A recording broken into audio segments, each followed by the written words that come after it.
everyone, I'm Parul and you're watching Econ Inflect Knowing Everyday Economics। अब ये जो video है it is all about national income का एक वेरी इंपॉर्टेंट टॉपिक जो है what is net factor income from abroad. अब ये जो है बहुत ही अंडर एस्टिमेटेड टॉपिक है फ्रॉम अ थ्योरी पर्सपेक्टिव, क्योंकि बच्चे हमेशा इसे न्यूमेरिकल के पॉइंट ऑफ व्यू से लर्न करते हैं, लेकिन ये बहुत इंपॉर्टेंट ये बहुत इंपॉर्टेंट क्वेश्चन है। वाई? बिकॉज वन, ये जो है सीबीएसई बोर्ड एग्जाम में थियोरी क्वेश्चन आ चुका है 2022 में। State and discuss briefly the three main components of net factor income from abroad. और जब मैंने पेपर चेक किए थे तो आई फाउंड मेजॉरिटी बच्चों ने ये न्यूमेरिकल पर्सपेक्टिव से लिखा था, फॉर्मूला लगा दिया था, लेकिन वो पूछा ही नहीं था। एक्चुअली में मेन कॉम्पोनेंट्स पूछे हैं और वो बच्चों को आते नहीं थे। 1 मार्क ईच का एक कॉम्पोनेंट था और majority का गलत था unfortunately. So that's why I thought I should make one specific video सिर्फ इसी टॉपिक पे। So let's see क्या है इसके components. Another reason before I explain why this topic is important, because अगर आप करिकुलम में देखो, I always refer करिकुलम कुछ भी पढ़ने से पहले। तो अगर हम करिकुलम में देखें तो we have gross national product, we have net national product। मैंने यहाँ पे करिकुलम का लिंक भी दे दिया, आप जाकर वहाँ चेक कर सकते हो। Otherwise you can go to CBSE website and see कि ये नेशनल प्रोडक्ट फाइंड आउट करने में जब हम डोमेस्टिक से नेशनल प्रोडक्ट का कन्वर्जन करते हैं तो हम फॉर्मूला में तो ये टॉपिक यूज करते ही हैं, बट उसका मीनिंग क्या है, why do we do this, वही डिटेल में मैंने एक्सप्लेन किया है। वही सीबीएसई का पर्सपेक्टिव था बोर्ड में देने का और वही पूछा गया था। So now let's see, if we see national product की बात कर रहे हैं उससे पहले हमें डोमेस्टिक प्रोडक्ट तो समझना ही पड़ेगा।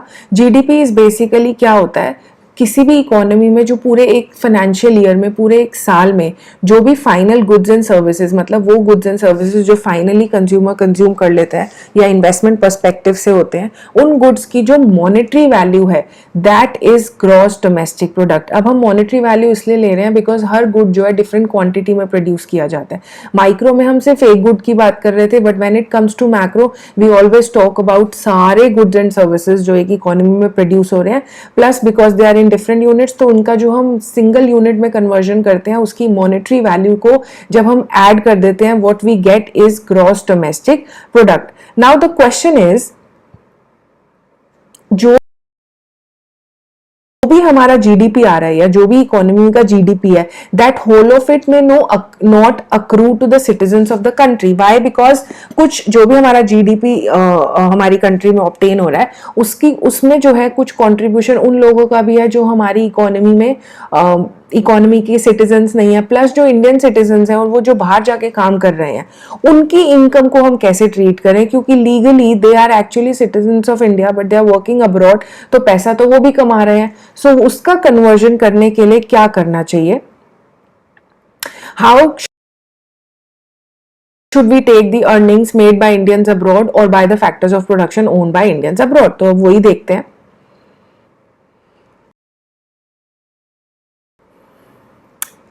First of all we take into account मतलब हम ऐड कर रहे हैं किसको, earnings made by Indians who are staying abroad. Indians हैं वो बाहर रह रहे हैं, और by the factors of production own by Indians. हम लोगों में से इतने लोग चाहते हैं कि we go and settle abroad, तो जो इंडियंस हैं जो बाहर जाके काम कर रहे हैं या वो वहां ओन कर रहे हैं फैक्टर्स ऑफ प्रोडक्शन की बिजनेस है उनका, किसी भी तरीके से कमाई कर रहे हैं बाहर, तो वो कमाई मतलब फैक्टर इनकम, कोई और टाइप की इनकम को हम इंक्लूड नहीं करते हैं। जो भी मेहनत करके जो भी वो कमाई कर रहे हैं वो इंडियंस जो बाहर कर रहे हैं, that we take into account, हम उसे ऐड करते हैं to get net factor income from abroad. And then हम क्या चीज नहीं लेते, we deduct the earnings of the foreigners जो यहाँ पे काम कर रहे हैं हमारी डोमेस्टिक इकोनॉमी, मतलब इंडिया में आकर काम कर रहे हैं और फॉरेनर्स हैं, या फिर वो यहाँ पे फैक्टर्स ऑफ प्रोडक्शन को ओन कर रहे हैं। कोई भी इलीगल इनकम या कोई भी विंडफॉल गेन या कोई भी लॉटरी से निकला हुआ पैसा, वो सारे ट्रांसफर इनकम हम या इलीगल इनकम को हम नहीं लेने वाले। We are only talking about factor income. तो डिडक्ट करेंगे हम यहाँ के यहाँ इनकम जो फॉरेनर्स कमा रहे हैं और ऐड करेंगे हम वो इनकम जो इंडियंस बाहर कमा रहे हैं। अब तो यही प्रॉब्लम हो गई थी कि जब ये क्वेश्चन आया था स्टेट एंड डिस्कस, तो बच्चों ने फॉर्मूला के पर्सपेक्टिव से ही लिख दिया था, और वो क्या लिखा था, general answer that I found in many answer sheets was कि GNP is equals to GDP plus factor income earned by domestic factors of production employed abroad minus factor income earned by the factors of production of the rest of the world employed in the domestic economy, which is completely incorrect to the question asked in CBSE board exam. वैसे ये concept ठीक है, लेकिन ये paper में नहीं पूछा गया था. उन्होंने 3 कंपोनेंट्स पूछे थे, तो उसमें अगर आप ये लिखोगे तो it will definitely be incorrect. तो मेरा हमेशा यही फोकस रहता है कि प्लीज कृपया करें और अपने जो दिए गए क्वेश्चन को है उस पर ज्यादा से ज्यादा स्ट्रेस करें पढ़ने, उसको रीड करने के लिए. सीबीएसई भी आपको 15 मिनट दे रहा है ना एक्स्ट्रा रीडिंग के लिए, तो उसका भी कोई लॉजिक होगा. You people have a tendency कि चलो छोड़ो क्वेश्चन, तो बस 1-2 कीवर्ड्स देख ले, चलो अपने मन का आंसर लिख देते हैं विदाउट इवन अंडरस्टैंडिंग कि पूछा क्या गया. And this is the right example to explain your mistakes to you. So, the 3 main components of net factor income from abroad are 1. Net compensation of employees, 2nd. Net income from property and entrepreneurship, and 3rd. Net retained earnings of resident companies abroad. This is the correct answer. If you state it, आपको फिर भी पूरे marks नहीं मिलने वाले हैं क्योंकि उन्होंने डिस्कस भी करने को बोला है, तो आपको उसको इन डिटेल एक्सप्लेन करना पड़ेगा. लेट्स सी क्या है एक्सप्लेनेशन. सबसे पहला है नेट कॉम्पनसेशन ऑफ एम्प्लॉइज. अब नेट वर्ड है तो समझ जाओ कि 2 चीजों का डिफरेंस होगा. कहीं भी आपको नेट मिल जाए, नेट सैलरी भी होता है, तो नेट सैलरी में भी हम ग्रॉस सैलरी में से कई सारी डिडक्शंस करते हैं तो हमें नेट सैलरी मिलती है. ऐसे ही नेट प्रॉफिट भी होता है, तो जो फर्म का जो है टैक्सेस और एक्सपेंसेस डिडक्ट करके ग्रॉस में से तब हमें नेट मिलता है. ऐसे ही नेट कॉम्पनसेशन ऑफ, अब कॉम्पनसेशन ऑफ एम्प्लॉइज का मतलब वो सारे के सारे वेजेस, सैलरीज, अलाउंस, जो भी एक एम्प्लॉयर एम्प्लॉय के लिए कर रहा है, that comes under compensation of employees. Basically हम इसमें जिस फैक्टर ऑफ प्रोडक्शन की बात कर रहे हैं वो है लेबर को जो मिलता है पैसा, तो the factor income. Compensation of employees received from rest of the world, मतलब अगर इंडिया से कोई बाहर काम कर रहा है और उसको सैलरी मिल रही है, minus compensation of employees paid to the rest of the world, मतलब कोई बाहर से कोई और सिटीजन जो है वो इंडिया में काम कर रहा है, उसको सैलरी मिल रही है, उसका जो डिफरेंस है वो आएगा नेट कॉम्पनसेशन में. Let's see an example. अब सपोज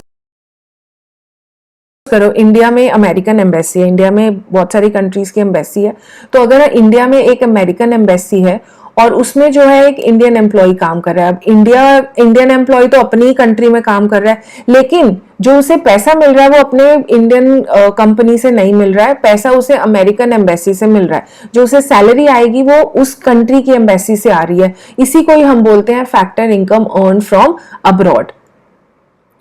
लाइक अगर कोई जापान में इंडियन एम्बेसी है और वहां पे कोई जापानीज एम्प्लॉय काम कर रहा है, जापानीज एम्प्लॉय तो अपनी कंट्री में काम कर रहा है, लेकिन उसको जो पे करने वाला, जो उसका एम्प्लॉयर है वो इंडियन एम्बेसी है, तो हमारे कंट्री से पैसा उसको जा रहा है, उसको सैलरी जा रही है, that is factor income paid to abroad. इसका जो डिफरेंस होगा, क्योंकि हम यहाँ सैलरी की बात कर रहे हैं, तो it is a good example to state net compensation of employees. Second main important component is net income from property and entrepreneurship. अब इसमें आएगा income from property and entrepreneurship receive from rest of the world. अब इसमें जो है income from property, basically हम rent की बात कह सकते हैं कि हम रेंट की बात कर रहे हैं कि एक प्रॉपर्टी पे जो रेंट मिलता है, minus income from property and entrepreneurship paid to the rest of the world. Now let's see an example. Suppose in India there is American embassy, और अमेरिकन एम्बेसी की जो जिस लैंड पे वो अमेरिकन एम्बेसी है that is owned by an Indian resident. तो जो उस पर रेंट मिलेगा वो एक इंडियन रिसीव करेगा, लेकिन उसे मिलेगा अमेरिका से. सो that is factor income from abroad. Likewise Japan में भी एक इंडियन एम्बेसी है और जिस लैंड पे है वो जापानीज ओन करता है, तो उस पे जो रेंट मिलेगा that is rent received from Indian embassy to Japanese resident. तो हमारे यहाँ से पैसा जाएगा, that is factor income to abroad. Now because it's talking about rent, तो हम इसको कह सकते हैं it is net factor income, sorry net income from property and entrepreneurship.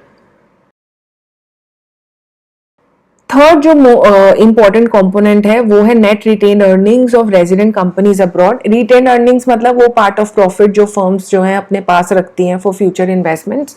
तो अगर हम देखें, it is the difference between retain earnings of resident companies abroad minus retain earnings of foreign companies in our domestic territory. Domestic territory मतलब क्योंकि हम India की बात कर रहे हैं तो हम बोल सकते हैं इंडियन टेरिटरी में जो है. फॉर एग्जाम्पल ब्रिटेन में जो है हमारे यहाँ के एक बैंक है, उसकी ब्रांच है. तो जो बैंक वो इंडिया का है लेकिन वो लोकेटेड जो है उसकी एक ब्रांच जो है वो ब्रिटेन में भी है. तो उस बैंक को जो ब्रिटेन में प्रॉफिट होने वाला है वो होगा हमारा factor income from abroad because the branch the bank is Indian. Likewise if we see there is one company, एक नॉन रेजिडेंट की कंपनी है जो इंडिया में लोकेटेड है, उसको यहाँ पे प्रॉफिट अर्न हो रहा है तो of course that profit accrues to that company which is actually not Indian. So that is factor income to abroad और इसका जो डिफरेंस होगा that is net retained earnings. So basically ये तीन मेजर इंपॉर्टेंट कंपोनेंट्स हैं जो net factor income from abroad में आते हैं.